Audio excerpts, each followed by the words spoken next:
하나님께 함께 예배드리겠습니다.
여호와는 광대하시니 우리 하나님의 성 거룩한 산에서 극진히 찬송하리로다.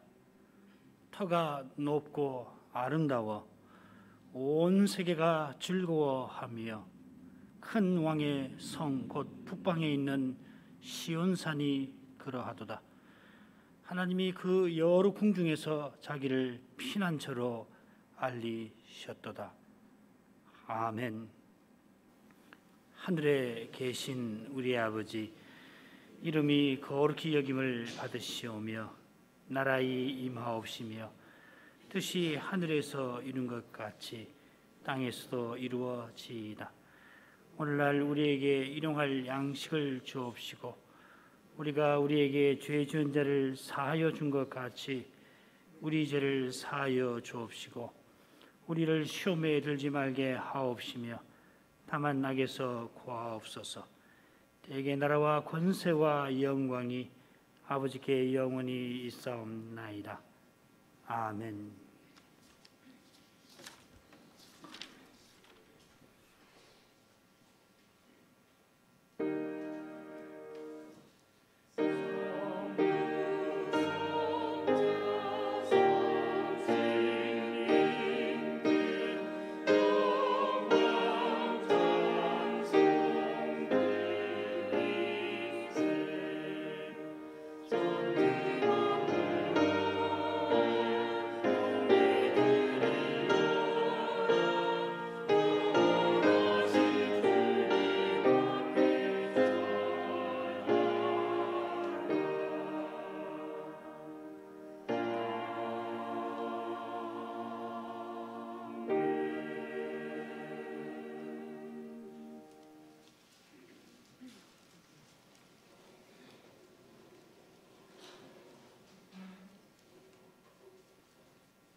거룩하신 아버지, 성신 안에서 저희가 함께 주의 이름을 부르게 하시니 감사드립니다.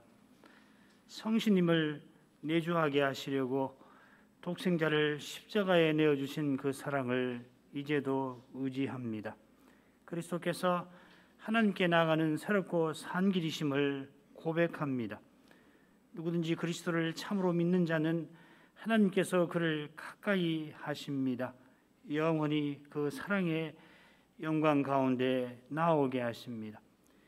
이 복된 소망 위에 견고히 서서 주님의 이름을 이제 부릅니다. 저희가 하나님의 이름을 부르는 것은 헐수할 수 없는 죄인임을 고백하는 것입니다. 오직 하나님만 우리의 구원이요 소망이심을 겸손히 아뢰는 것입니다. 실로 저희는 심히 가난합니다. 저희에게 필요한 그 어떤 것도 하나님의 자비하신 손에서만 받아 누림을 고합니다. 더욱이 하나님의 은혜는 철저히 하나님의 선물임을 고백합니다. 그 은혜 없이 인생은 다른 모든 것을 가졌다 한들 없는 것보다 못하게 될 수 있습니다.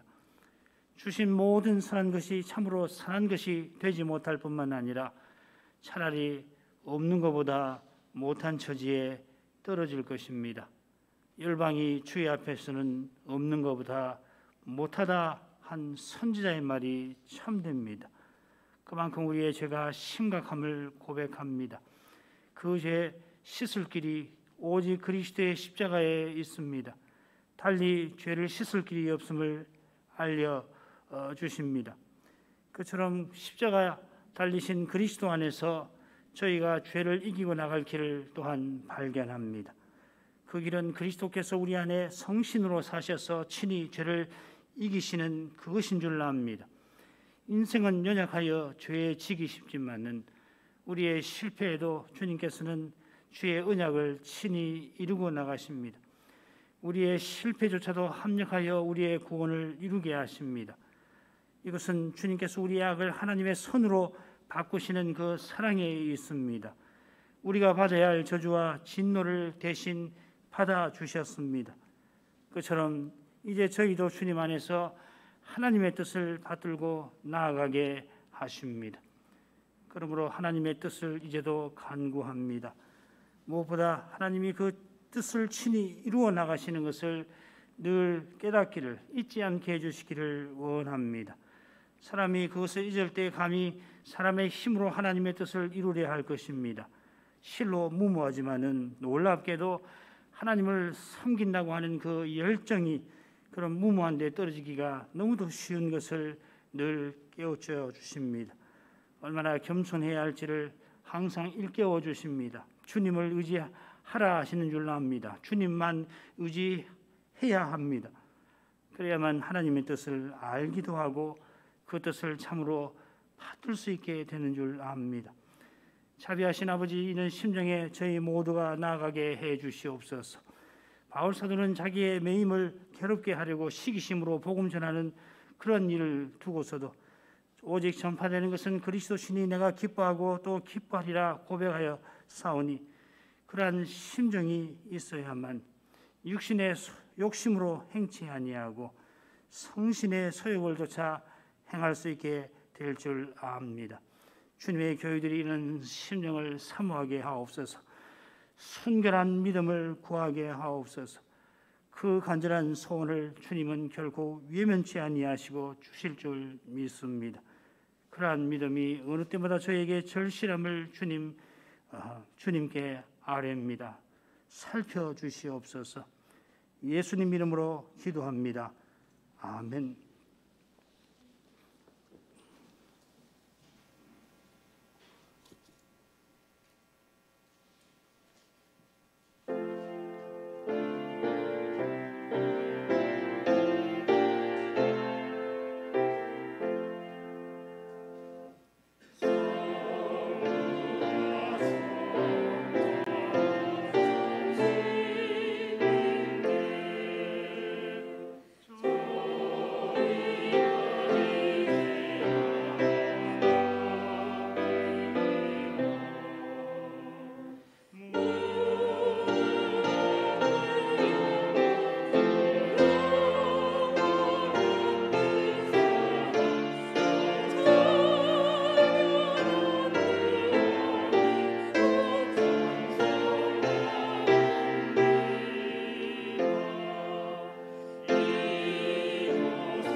마태복음 13장 1절부터 53절까지 읽겠습니다.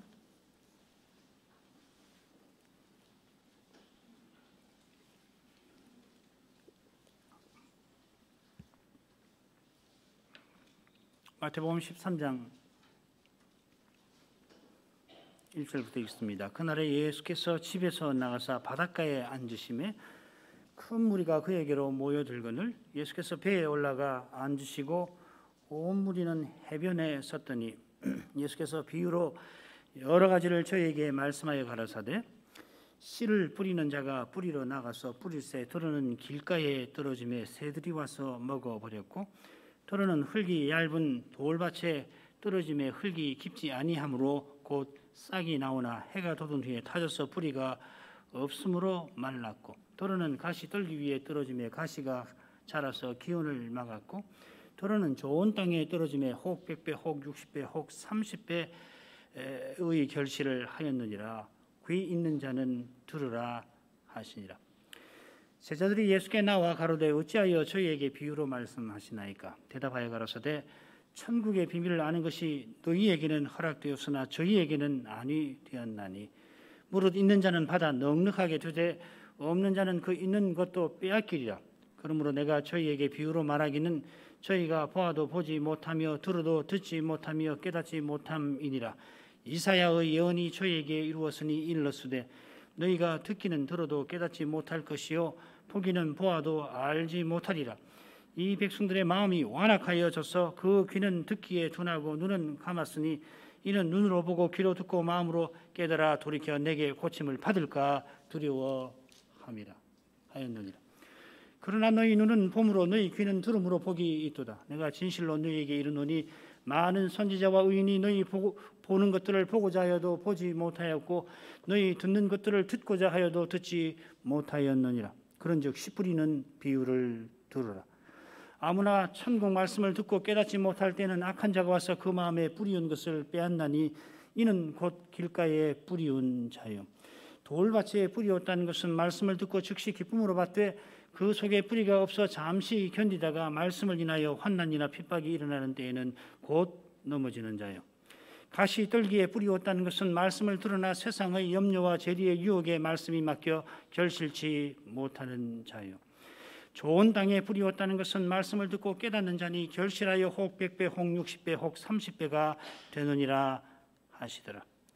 예수께서 그들 앞에 또 비유를 베풀어 가라사대 천국은 좋은 씨를 제 밭에 뿌린 사람과 같으니 사람들이 잘 때 그 원수가 와서 곡식 가운데 가라지를 덧뿌리고 갔더니 싹이 나고 결실할 때에 가라지도 보이거늘 집 주인의 종들이 와서 말하되 주여 밭에 좋은 씨를 심지 아니하였나이까. 그러면 가라지가 어디서 생겼나이까. 주인이 가로되 원수가 이렇게 하였구나. 종들이 말하되 그러면 우리가 가서 이것을 뽑기를 원하나이까. 주인이 가로되 가만두어라. 가라지를 뽑다가 혹시까지 뽑을까 염려하느라.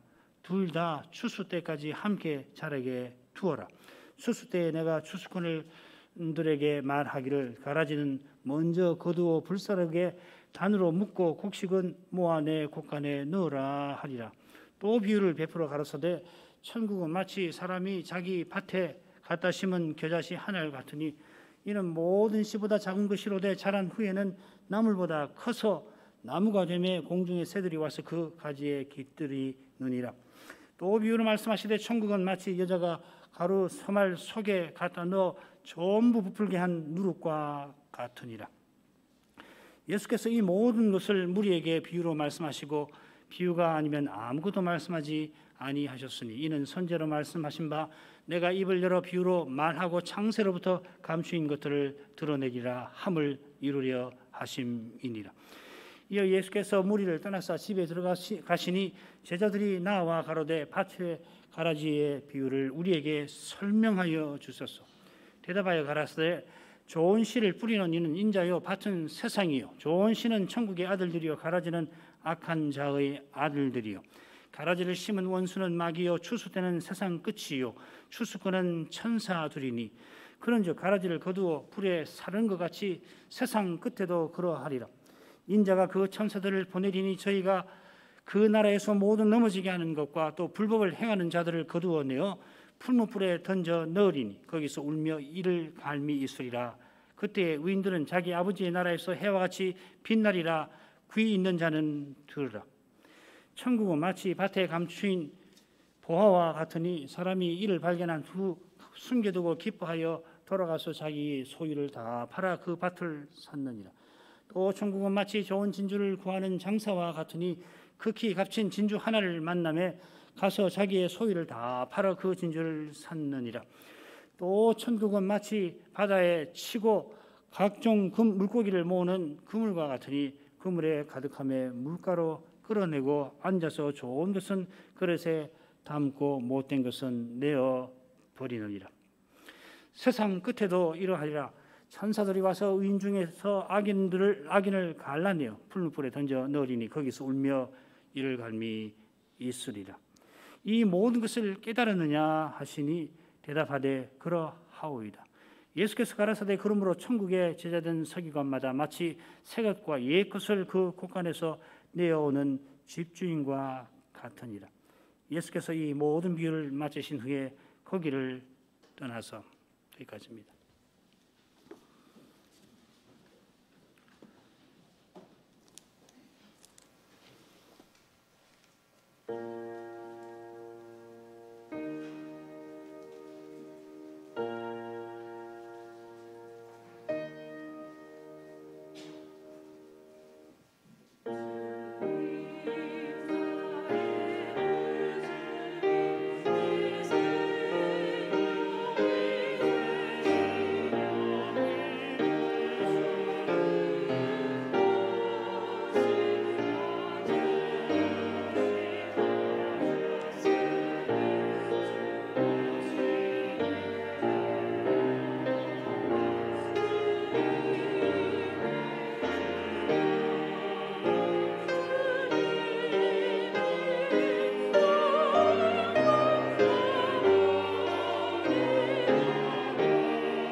거룩하신 아버지, 저희가 그리스도 안에서 저희를 아버지께 헌상합니다.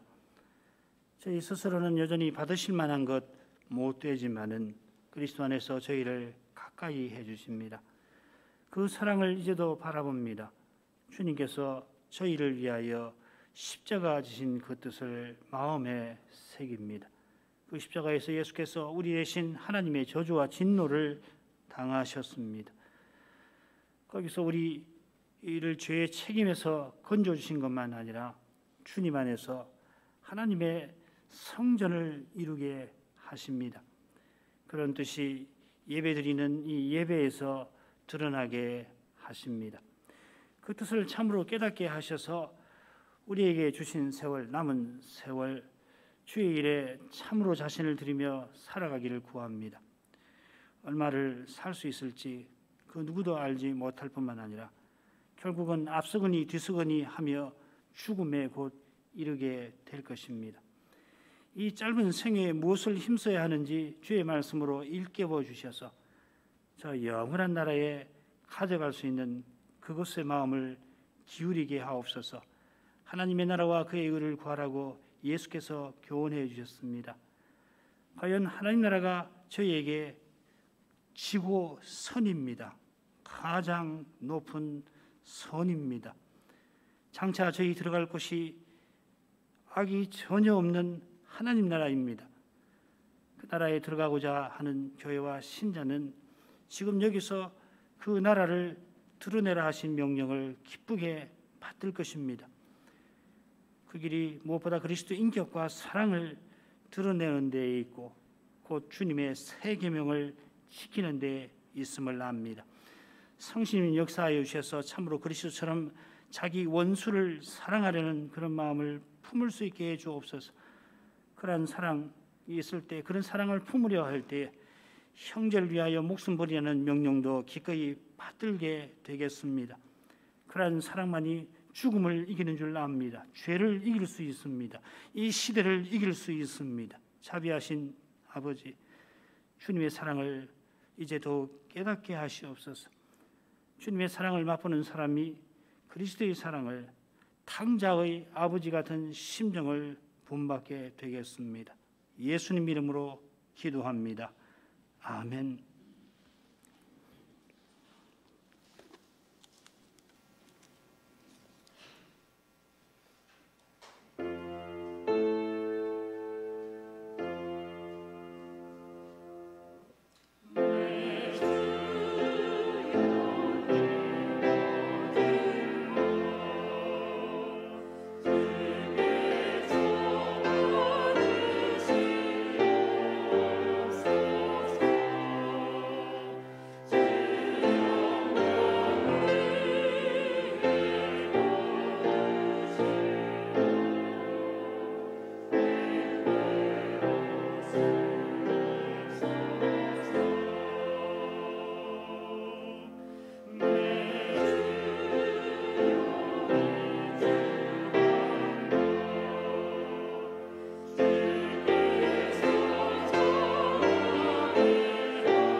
오늘 낭독한 말씀은 이 마태복음 본론의 셋째 대목에서 주님의 교훈에 해당됩니다. 이 마태는 알고 계시지만 본론을 5대목으로 나누고서 먼저는 주님의 행적을 전하고 이어서 주님의 교훈을 덧붙입니다. 덧붙은 주님의 교훈이 이 앞선 주님의 행적들의 그 주제를 더욱 분명하게 합니다. 그냥 덧붙은 것이 아니라 행적과 교훈이 하나로 긴밀하게 연결되어 있다 하는 말씀입니다.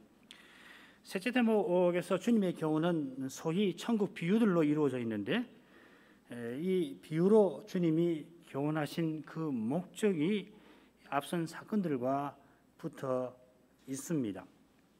교훈의 비유의 내용도 그럴 겁니다. 우리가 살핀 대로 바리새인들이 안식일 규례로 주님을 미워하고 심지어 죽이려 했지요. 주님께서 성신을 힘입어 귀신을 쫓아내어서 하나님 나라가 그들에게 임하게 하셨는데 그들은 예수님을 마귀의 하수인이라 정죄하였습니다. 그런데 주님의 모친과 동생들이 와서는 주님을 말리려 하였습니다. 그때 예수님께서는 하늘에 계신 내 아버지 뜻대로 행하는 자가 곧 내 형제라, 하나님의 권속이라 하셨습니다. 하나님의 권속이 하나님의 집이 곧 하나님 나라에 속한 백성들이, 천국 백성들이죠. 오해와 미움을 점점 받으시면서도 예수님은 십자가로 나아가고 계시는데 결국 이 하나님의 권속, 천국을 세우려 하심입니다. 자, 이 천국에서 가장 작은 자라도 백성도 세례요한보다 크다 하셨습니다. 달리 표현하면은 선지자보다 큰 요한도 주님의 모친과 동생들처럼 주님의 지금 행하시는 그 위대한 일들에 관해서 잘 모르는 것이 있었다 하는 것입니다. 그런 정도니 이 세대 사람들이 예수님을 함부로 대한 것입니다. 그런 그들에게 이제 주님이 비유로 말씀하셔서 선지자 이사야의 예언대로 깨닫지 못하게 하십니다. 악하고 음란한 세대가 더 악한 귀신 7이 들어가서 그 나중 형편이 전보다 더욱 심하게 되리라 하신 그 두려운 심판에 이들이 곧 이르게 될 것을 경고하십니다. 비유를 가르치시면서. 자, 이런 내용을 꼭 기억하시고 이제 마태복음 13장의 줄거리를 정확히 말하면 53절까지인데 줄거리를 간단히 생각을 해보죠. 자, 우선 이 마태복음 13장의 비유가 8개가 나오죠. 흥미로운 것은 중간에 보면은 3개씩 두 묶음이 나올 겁니다. 24절부터 33절에 보면 가라지 비유가 나오고 그 다음에 겨자씨와 누룩, 그리고 44절부터 48절에 보시면은 밭의 보와 극상품 진주 그리고 그물 비유가 나옵니다. 그리고서 이 각 단락의 처음과 끝에 보면은 각각 비유가 하나씩 나와요. 처음에는 그 유명한 씨 뿌리는 자 비유이고 그 다음에 마지막에는 아주 짤막하지만 중요한 비유인데 집주인의 비유입니다. 천국에 서기관 된 제자마다 곳간에서 옛것과 새것을 가지고 나온다. 아주 중요한 이 비유입니다. 8개의 비유가 나오고 비유에 대한 주님의 해설이 이 3개가 나오지요. 먼저 씨 뿌리는 자의 비유에 대한 해설이 나오고 그 다음에 가라지 비유에 대한 해설이 나오고 또 하나가 뭐지요? 또 하나가 그물 비유에 대한 해설입니다. 그러니까 첫 번째 비유와 두 번째 비유 사이에 첫 번째 비유의 해설이 나오고 그 다음에 두 번째 비유 3개가 있고 그 다음에 세 번째도 3개의 비유가 나오는데 그 사이에 가라지 비유의 해설이 나오지요. 그리고 이 3개의 비유와 마지막 비유 사이에 그물 비유 해설이 나옵니다. 네, 질문을 해보죠. 각각 셋 중에 그러니까 처음에 셋이 나오고 뒤에 셋이 나오죠. 처음 셋은 가라지 그리고 겨자씨 그리고 누룩 비유고 두 번째는 밭의 보와 그 다음에 극상품 진주 그리고 그물 비유인데 셋 중에 왜 가라지 비유와 가라지 비유는 처음에 나오는 거죠. 처음 셋 중에 처음이고 그물 비유는 나중에 나오는 셋 중에 마지막이죠. 왜 이 비유의 해설이 붙었을까요? 중간에 나오는 두 비유는 왜 붙지 않았을까?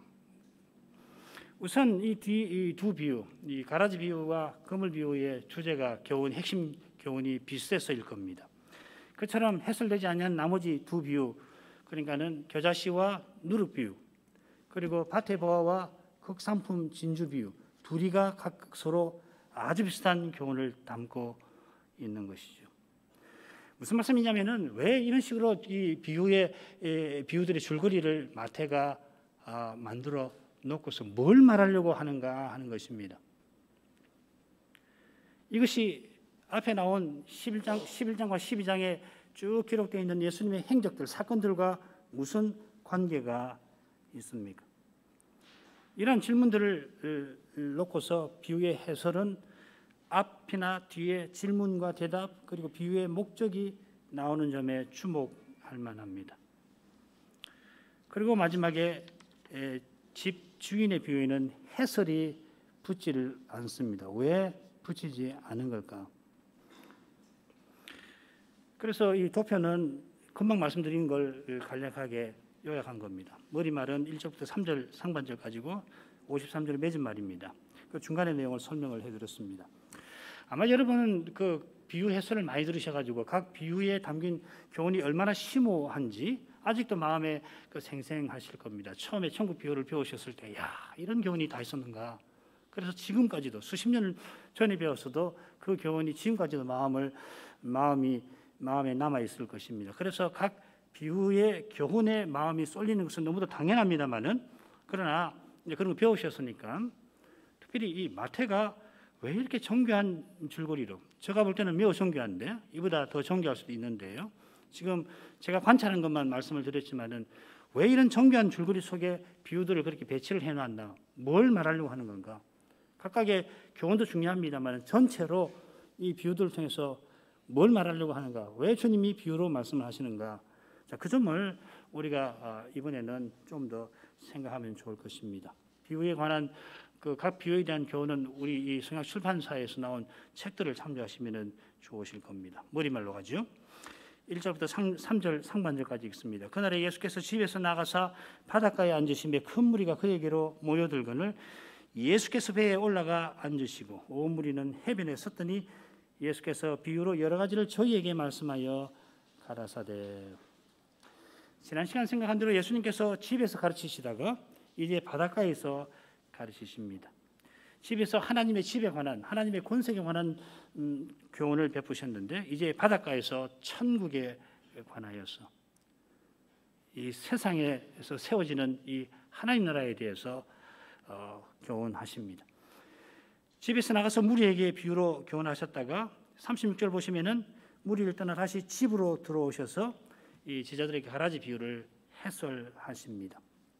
그러니까 처음 내선 씨 뿌리는 자 비유, 가라지 비유, 겨자씨 누룩은 바닷가에서 무리에게 베푸신 것이라고 볼 수 있고, 다음 넷 밭의 보화, 극상품, 진주, 그물, 집주인의 비유는 집에서 제자들에게 베푸신 것이다 이렇게 볼 수 있죠.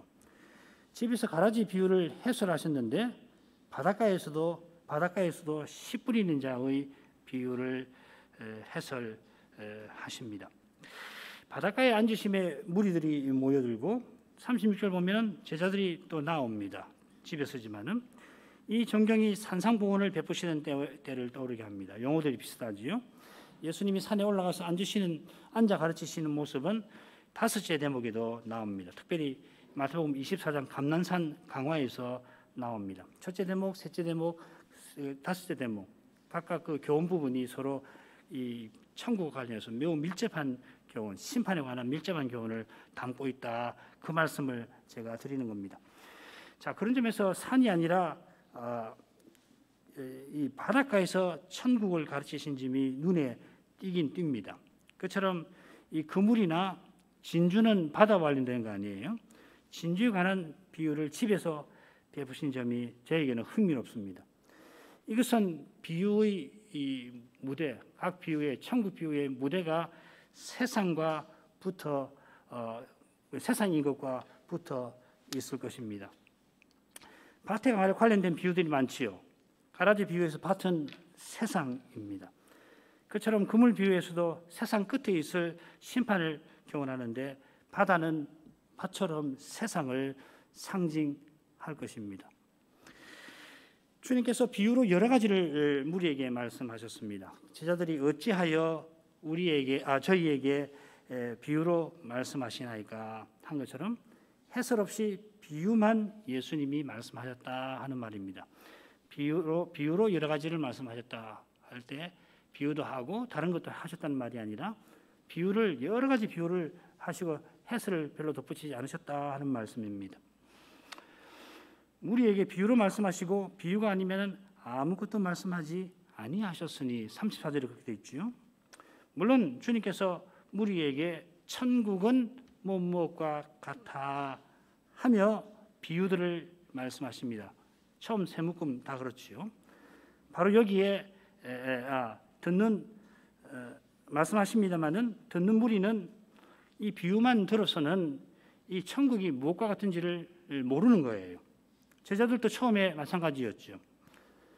바로 여기에 비유의 독특함이 있습니다. 비유는 농사라든지 장사라든지 고기잡이 같이 일상의 활동을 관련된 이야기들을 가지고서 거기에다가 천국의 교훈을 담아서 전합니다. 그러니까 이야기 자체는 어린이도 다 알아들을 이야기가 되는데 정작 거기 담겨 있는 교훈은 제자들도 주님의 해설을 들어야 합니다.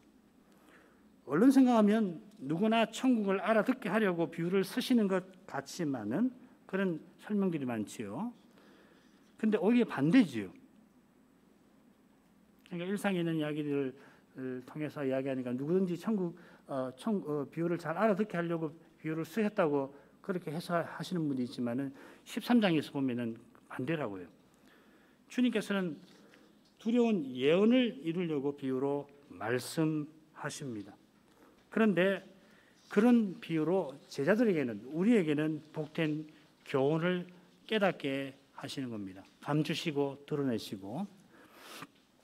자, 그러면 첫째 비유로 나아가시지요. 3절 하반절부터 9절까지인데, 씨를 뿌리는 자가 뿌리러 나가서 뿌릴새 들은 길가에 떨어짐에 새들이 와서 먹어버렸고, 들은 흙이 얇은 돌밭에 떨어짐에 흙이 깊지 아니하므로 곡 싹이 나오나 해가 돋은 후에 타져서 뿌리가 없으므로 말랐고, 들은 가시 들기 위에 떨어짐에 가시가 자라서 기운을 막았고, 들은 좋은 땅에 떨어짐에 혹 100배 혹 60배 혹 30배의 결실을 하였느니라. 귀 있는 자는 들으라 하시니라.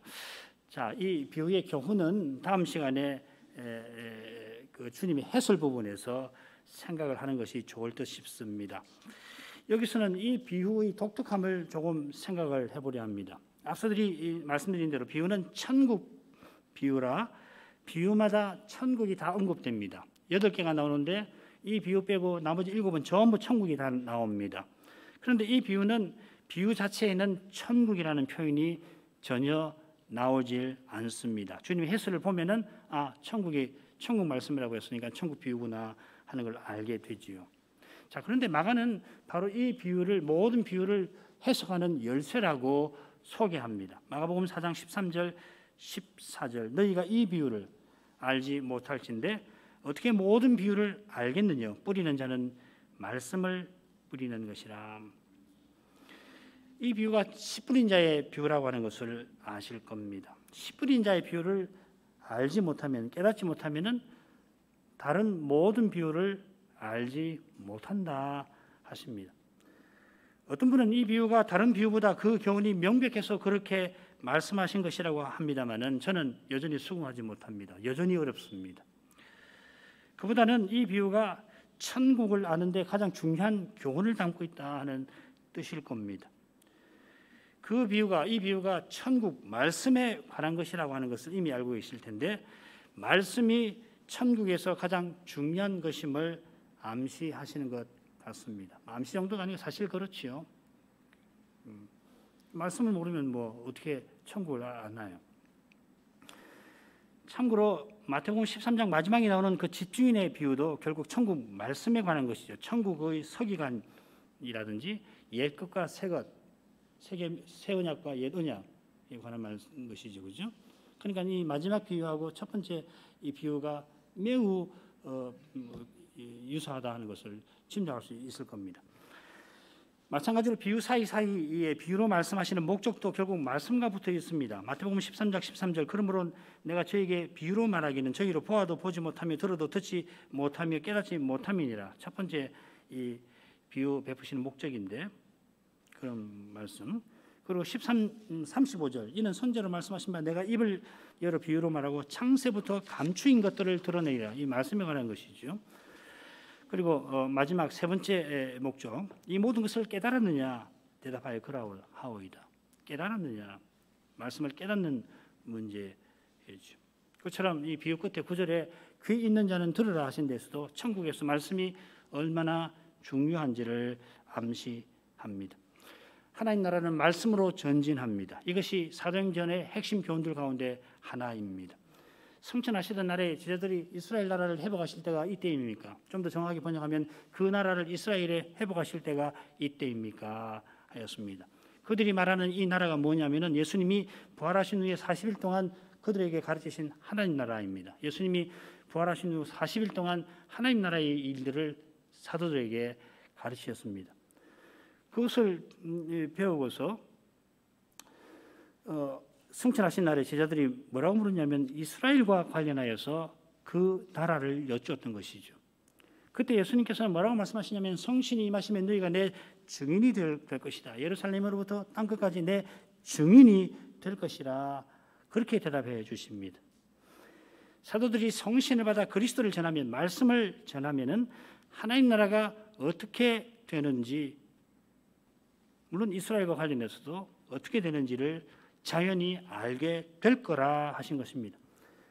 누가 선생은 이후에 전개되는 역사, 소위 초대교회 역사, 사도시대의 역사를 기록하면서 중요한 대목마다 하나님의 말씀의 전진을 기록합니다. 6장 7절이나 12장 24절 그리고 19장 20절.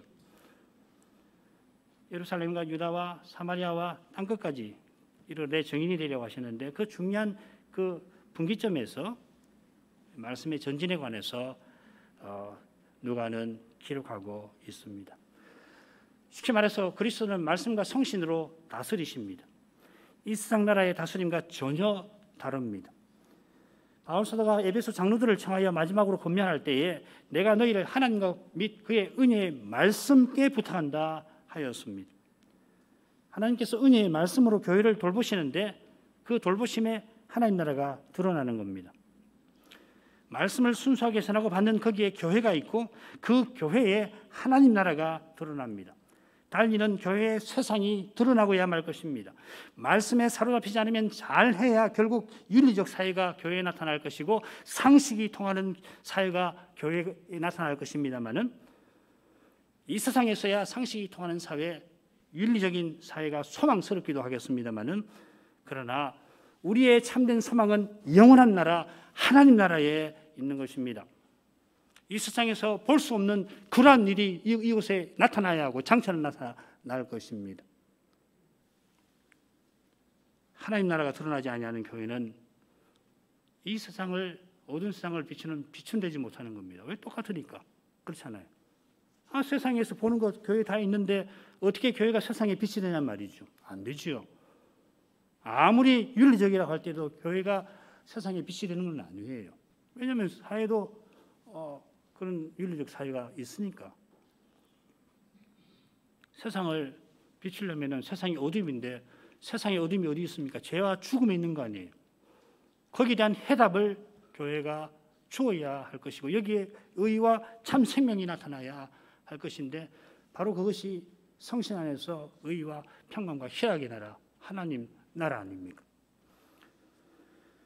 제자들이 주님의 비유를 듣고 질문을 합니다. 10절.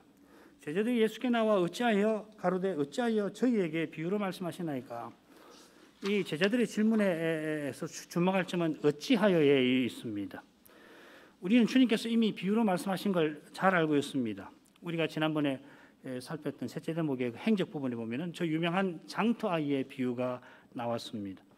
둘째 대목에서도 생배 조각을 낡은 옷에 붙이지 않고 새 포도주를 새 가죽 부대에 붓는다는 말씀, 비유입니다.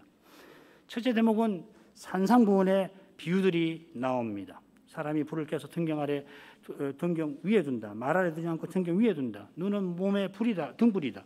좋은 나무가 좋은 열매를 맺는다. 이런 것, 반 속에 집을 짓는다. 다 비유라고 분류할 수 있습니다.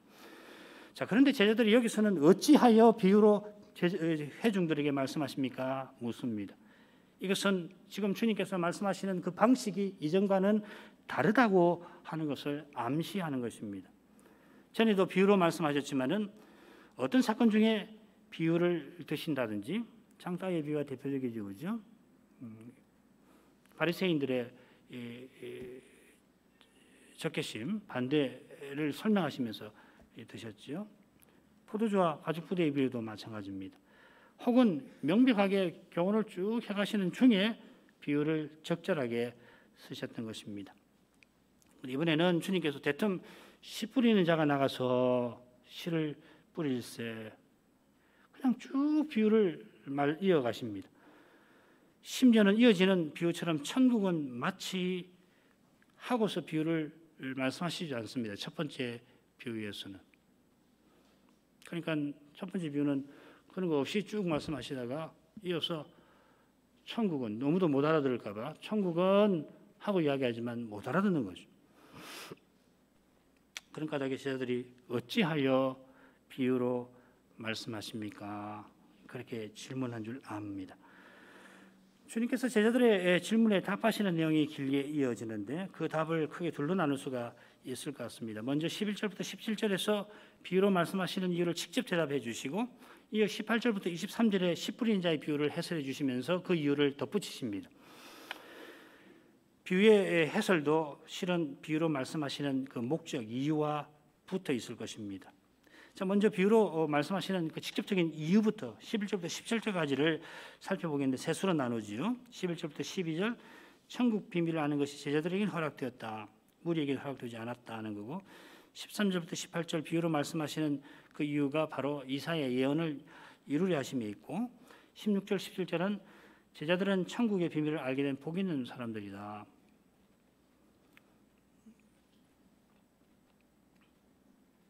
그러니까 16, 17절도 예언의 성취죠, 그죠?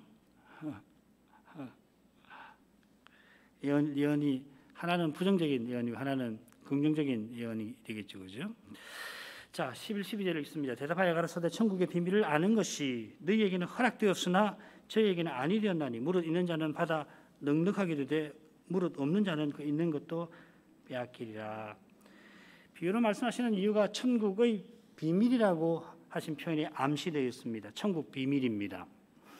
주님께서 성신으로 귀신을 쫓아내셔가지고 천국이 하나님 나라가 임하게 하셨는데도 그걸 바리새인이 보고서도 지옥을 내놓았습니다. 놀라운 일이지요.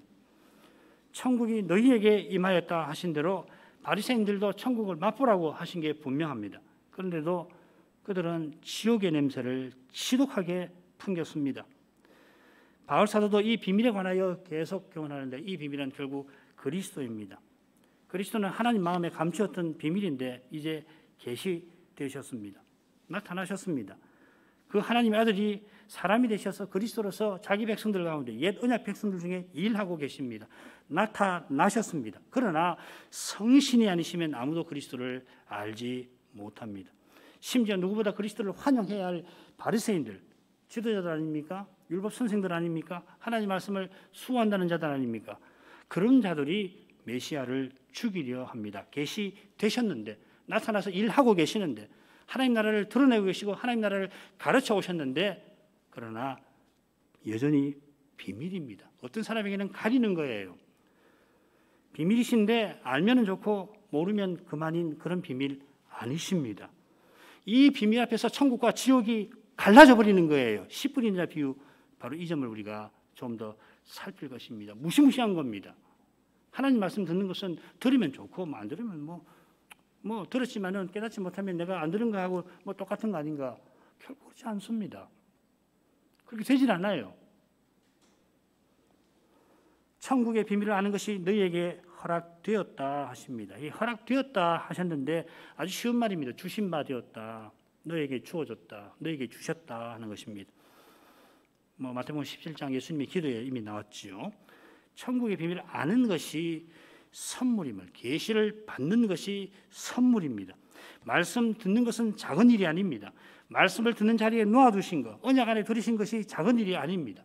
스스로 언약을 박차고 나가지 아니하면은 하나님의 사랑이 그를 외면하지 않으실 것입니다. 그처럼 우리가 말씀을 깨닫기를 구해야 하고 말씀을 들려주시기를 구해야 합니다. 말씀 전할 자를 우리가 마음먹으면 구에다가 세워서 원하는 대로 우리 듣고 싶은 말씀을 듣는 거 아닙니다. 이런 일이 얼마나 많습니까? 한국교회에 이런 일이 얼마나 많습니까? 그냥 직원 하나 고용하는 거예요. 매니저 하나 고용하는 거라고요. 하나님 말씀을 전하는 자를 그렇게 하는 거 아니잖아요. 그런데 그런 일이 팽배해 있다고요. 미국에 가면 교표들 사회에 가면요, 아직 그런 인식이 팽배해 있어요. 마음먹으면 목사, 신학교 나온 출신들 중에서 누군지 골라가지고 마음에 드는 사람 불러다가 봉급 줘가지고 세워서 우리 원하는 말씀을 전해라. 그런 생각하고 있다고요. 이 말이 됩니까? 그런 거 아니에요. 하나님이 말씀 전할 자를 부르시고 세우시고 보내시고 전할 말씀을 주시고 전하게 하시고 듣게 하시고 믿게 하시고 하나님을 부르게 하시는 겁니다. 오직 은혜입니다. 여러분, 하나님의 말씀을 전하고 듣는 거예요. 어떤 목사의 어떤 식견이나 개인적인 통찰을 듣는 거 아니에요. 하나님의 말씀을 그에게 줘서 그 교회에 필요한 말씀을 전하라 하시는 거예요. 그래서 그 말씀이 이 교회가 가야 할 길을 보이는 거라고요. 그 말씀대로 가면 교회는 사는 겁니다. 그런 말씀을 들어 나오는 거라고요. 이것을 우리 IRC가 처음부터 섰을 때 이걸 얼마나 중요하게 생각했습니까? 그런데 이게 교회의 핵심이에요. 천국의 핵심이라고요. 좋은 말씀. 그 좋은 말씀이 대체 뭡니까? 뭐에 좋은 것입니까? 영원한 생명. 죄와 죽음에서의 구원. 영원한 생명. 영원한 생명에 이를 때까지 그리스도를 드러내고 사는 복된 삶, 의로운 삶, 이런 거 아니에요? 뿐만 아니라 교회가 가야 할 길을 주께서 강단의 말씀을 통해서 보이시는 거라고요. 달리 아닙니다. 달리 있으면 그 사람을 목사로 세워야 해요. 그렇잖아요? 이런 말씀이 없으면 그 말씀을 전하는 목사에게 가야 하는 거라고요. 그래서 산다고요. 이게 말씀을 전하고 받는 거라고요. 천국 비유에서 말씀하신 게 바로 그거예요. 어떻습니까, 여러분? 과연 그렇습니까? 이 강단에서 교회가 해야 할 말씀이 안 나오면은 뭘 의미하는 거예요? 말씀이 나오면 어떻게 해야 되는 것입니까? 뭘 기도해야 될 것입니까? 다음 세대를 위해서 목회자를 구할 때 어떤 마음으로 구하셔야 되겠어요? 어떤 마음을 갖는 교회에게 다음 세대에 목회자를 주시겠습니까?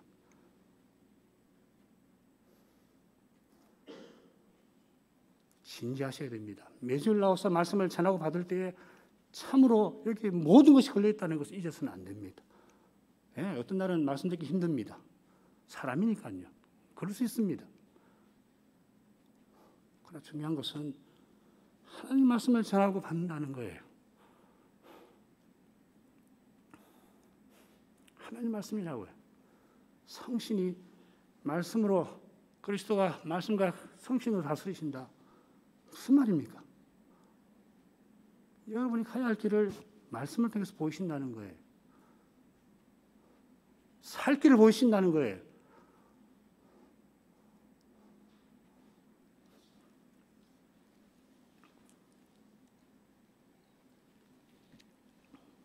그런 말씀 전할 목사를 구하고 그런 목사가 하나님 말씀을 받아 전하기를 구하고 그렇게 전파된 말씀을 하나님 말씀으로 받고 그래야 교회는 교회로 되는 겁니다.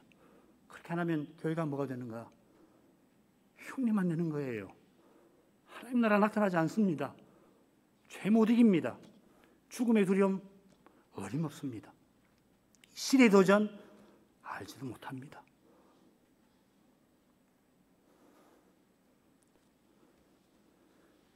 제자들에게는 천국 비밀을 알게 하셨지만은 무리에게는 아니하셨습니다. 그 이유가 구체적으로 뭔지는 13절 이하에 더 생각하지요. 알게 아니하신 것이 무엇인지 12절이 잘 보여주긴 합니다. 있는 자는 받아 넉넉하게 되지만 없는 자는 있는 것조차 빼앗깁니다. 이것이 씨 뿌린 자 비유에도 나옵니다. 길가에 뿌려진 자가 대표적입니다. 우리가 지금까지 주님께서 천국에 관하여 전파하고 그 능력을 드러내신 것을 보고 들었습니다. 그들이 천국에 관해서 전혀 무지한 백성인가? 아닙니다. 천국에 관해서 선자들이 이미 예언하였고 그 예언을 쫓아서 이 무리들이 지금 천국을 고대하는 중입니다. 대망하고 있는 중입니다. 그런 까닭에 요한이나 예수님이 천국이 가까이 왔느니라 전하셨을 때 천국이 뭡니까? 대체 당신 무엇을 우리에게 지금 말씀하시는 겁니까? 이는 반문이 없었습니다. 알고 있는 겁니다. 갈릴리 사역을 시작하실 때 하시기 직전에 니고데모가 밤에 주님을 찾아왔을 때 그가 주님의 표적을 보고서 알고 했던 것이 다름 아니라 천국입니다. 하나님 나라입니다. 무리들이 천국을 고대하고 있어서 주님은 지금까지 천국을 전하기도 하시고 심지어 그 나라의 능력을 표적으로 보이기도 하셨습니다. 그렇지만 바리새인이 주님을 죽이려고 하고 무리도 다윗의 자손이 아닌가 할 뿐이지 다윗의 자손이 오셨구나 영접하지 아니하였습니다. 그러니까 되게 그들은 천국에 관하여 들은 것이 마치 안 들은 것처럼 되는 정도가 아니라 아예 듣지 않은 것보다 훨씬 못한 상태로 떨어지는 겁니다. 그게 뭐냐면 메시아를 배척해서 멸망당하는 것입니다. 이 두려운 일이 그 시대 주후 70년 그 세대 사람들에게만 있었던 거 아닙니다. 이로도 이런 일 얼마든지 일어났고 또 일어날 것입니다.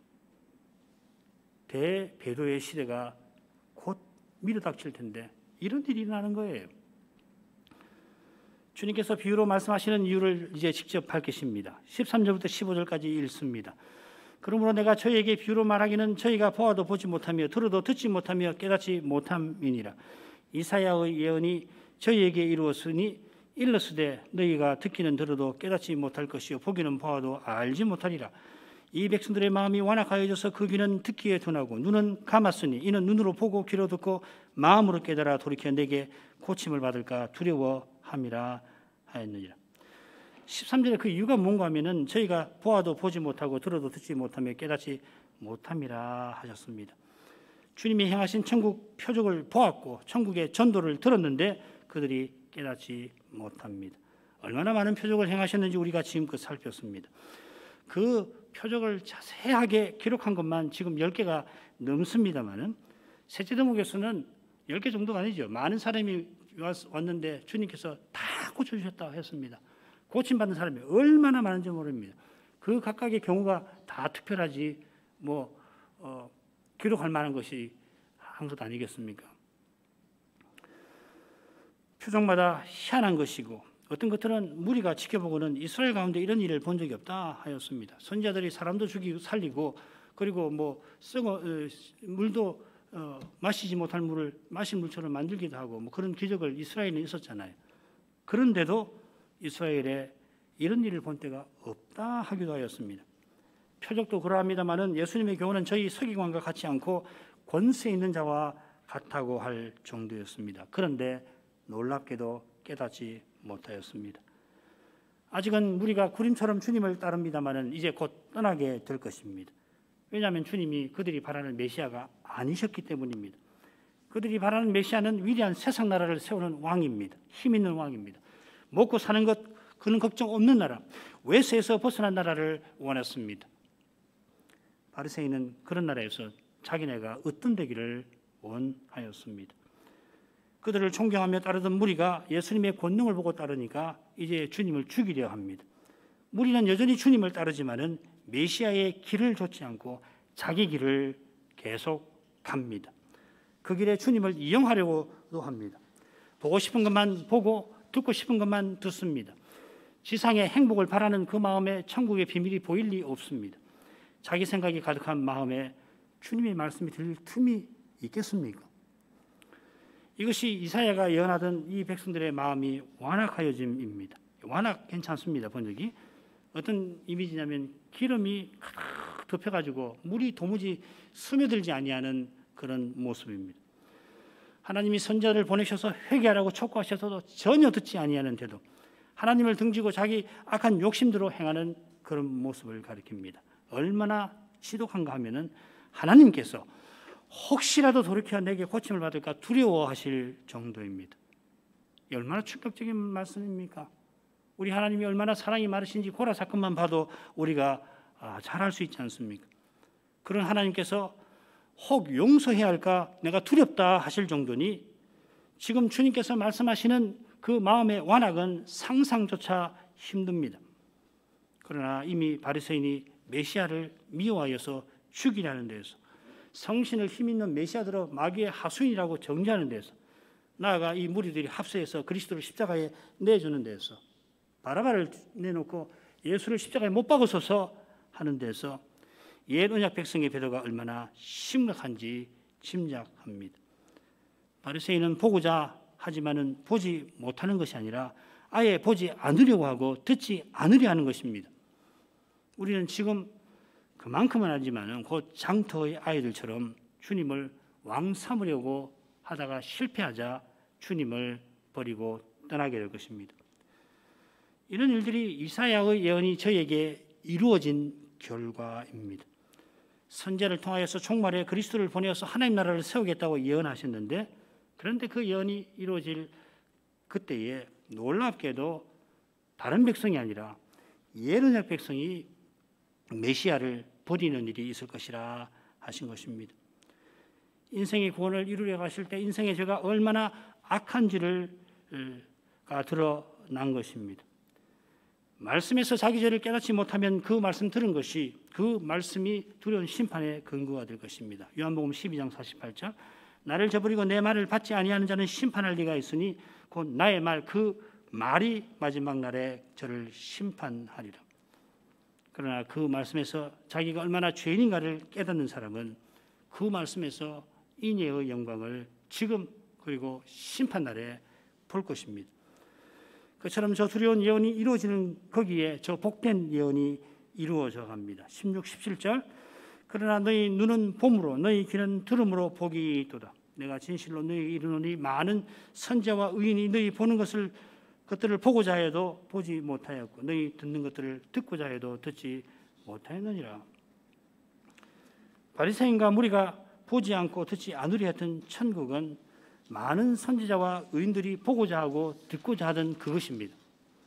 지금 마케르스 감옥에 세례요한이 지금 갇혀 있는데 이 세례요한이 감옥에 갇혀서도 얼마나 보고했는지.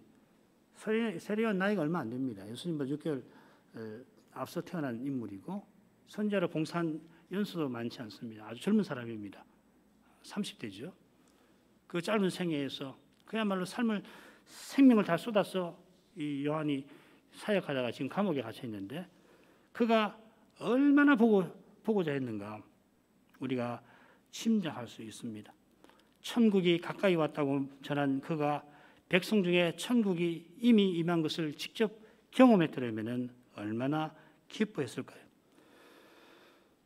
특별히 성신이 임해서 그리스도 교회가 세워진 것을 세례요한이 봤더라면 얼마나 기뻐했을까?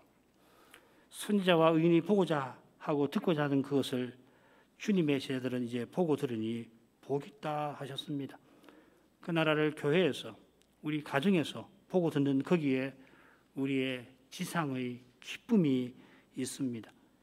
그 나라가 무엇보다 그리스도의 인격과 사랑을 드러내는 거기서 나타납니다.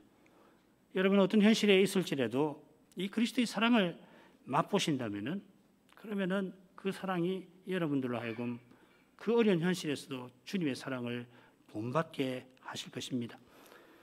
그 사랑을 힘드시지만은 그 사랑을 드러내시면 성신을 의지해서 드러내시면은 현실은 절망이에요. 너무도 낙담스러워요. 그럼에도 주님의 사랑을 꼭 드러내신다면은 슬픔과 괴로움 중에서 참된 평안과 기쁨을 틀림없이 맛보게 하실 것입니다. 그 놀라운 일을 이루시려고 성신이 우리 안에 계십니다. 우리 안에 교회 안에 기도하십시다. 거룩하신 아버지, 예수께서 천국을 전하고 그 능력을 드러내셨지만은 놀랍게도 백성의 지도자들이 그 천국을 보지 않으려 하고 그 말씀을 듣지 아니하려 했습니다.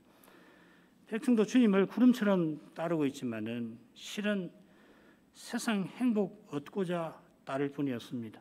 예수님이 여전히 많은 병자를 고쳐주시지만은 십자가로 한 걸음 한 걸음 더 나아가십니다.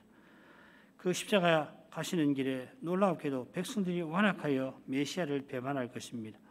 백성의 지도자가 메시아를 미워해서 이방인에게 그를 넘겨 십자가에 달게 할 것입니다.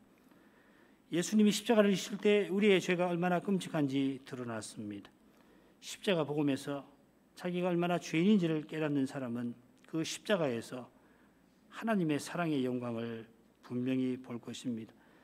그러나 그 복음을 수도 없이 듣지만 마음을 높이는 사람에게는 말씀 들은 그것이 실로 두려운 일이 될 거라 경고하십니다.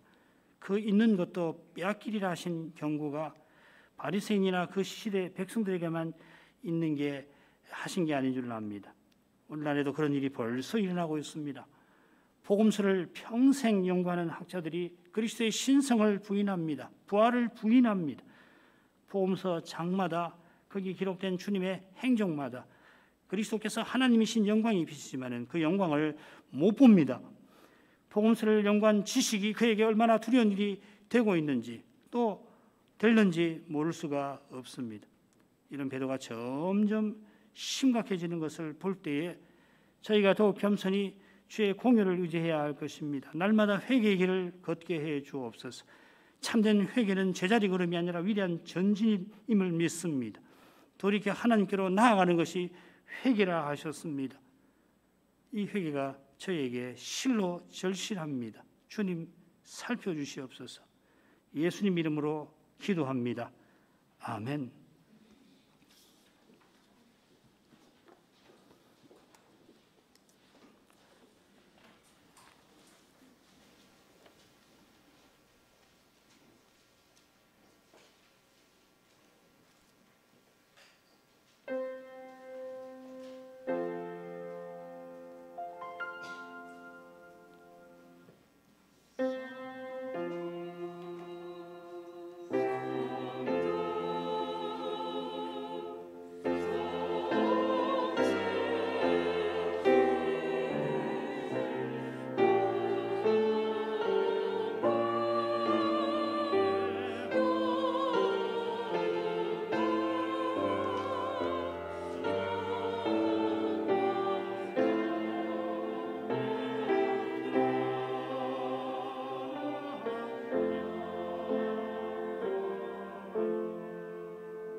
우리 주 예수 그리스도의 은혜와 아버지의 사랑과 성신에 감화하시고 충만하심이 주님의 교회 안에 늘 함께 하시옵소서.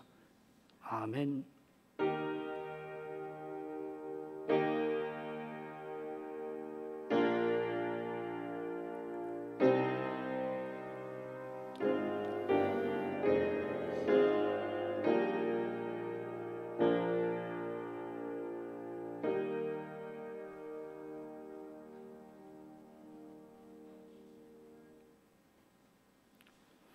이로써 저희 오전 예배를 마치겠습니다. 여기서 인사드립니다.